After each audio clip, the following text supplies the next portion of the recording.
What are you doing here? What? The sun flying from the moon? We're making offerings to the All-God, clearly. You too can seek his aid. That's if you got fitting offerings.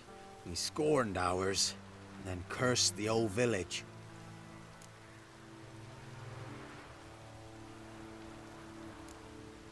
The All-God, you call him. First I've heard. Is some new deity? Nay, 'tis ancient, revered by our forefathers. They say it were like this. Roslav of Oriton came here to gather brushwood. And suddenly, for no reason, a bush burst into flame. Then, Roslav heard a voice from the ground, demanding offerings and obedience. We've been coming here since then, bearing gifts, in exchange for which the All-God watches over us, keeps us from evil. Mm-hmm. Plain to see that. So, what's wrong with your offerings? You needn't mock us, you can see right well we brought scraps.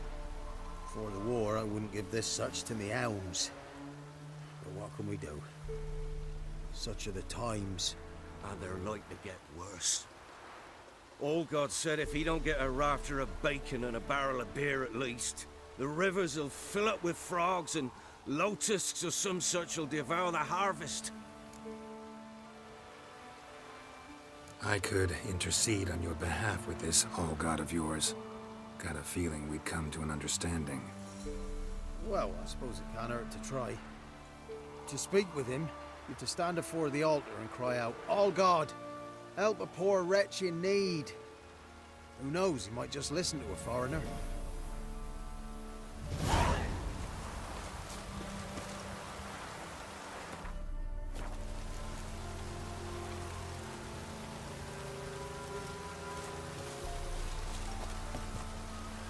Oh, All-God, help a poor wretch in need. Pretty please. How dare you disturb my divine rest, mortal? I dare disturb it because I want your divine self to lift the, curse you cast. Those peasants really don't have. They must bring worthy offerings or they shall face drought, driving hail, earthquakes, avalanches. I have spoken. Avalanches? Here? How would that work? No answer from the All-God. Fine. We can finish our conversation when I find him. Voice came from underground.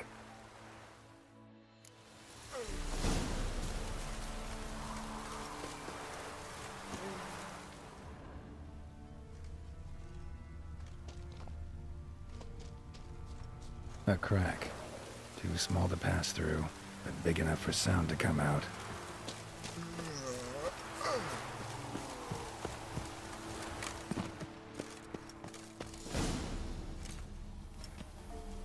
What?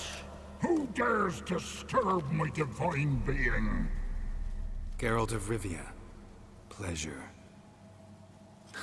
Expected the All-God to be corporeal in form, but never thought he'd be corpulent. Fattened up nicely at those peasants' expense. Expense? Expense? Not a word about the help I give in return. Blessings, absolutions, enlightened advice. Believe me, these folks need all of it. I'd watch over them still if they fulfilled their end. But lately they offer these pathetic scraps. That they steal from the mouths of their children, and to make matters worse, you cast a curse on them. And I'll not lift it till they bring me worthy offerings. I'm to settle for curds and whey? Not a chance. And you can tell them that. Been in this hole long? For a century or so. One winter I found shelter here. Built a fire so large the flames leapt through the crack, lit the bushes above. I coughed from the smoke, and suddenly heard a peasant. A voice out of nowhere, he called. A miracle. Thus, I became a god. Parasite, more like. Maybe so. But what of Freya and the Little then, Demanding prayers and offerings, given naught in return? I talk at least.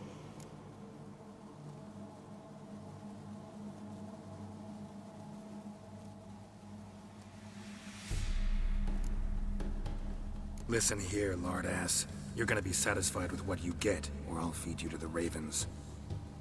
Plowing reformers. No, fine, fine. I'll sup more modestly. But just till the end of the war, not one day longer. Maybe you'd care to go up top, see if you're still there.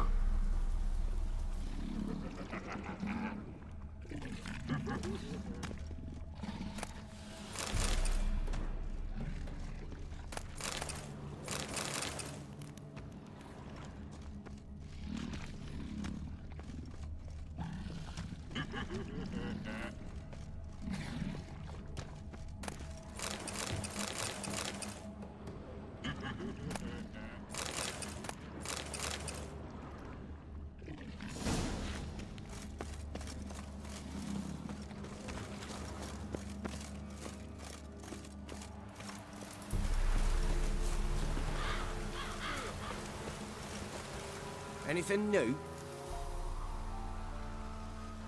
Talk to your old god, face to face. And will he show us mercy? He will. Promise to be pleased with whatever you bring. I told you. I told you the All-God's merciful, understanding. Thanks, Witcher.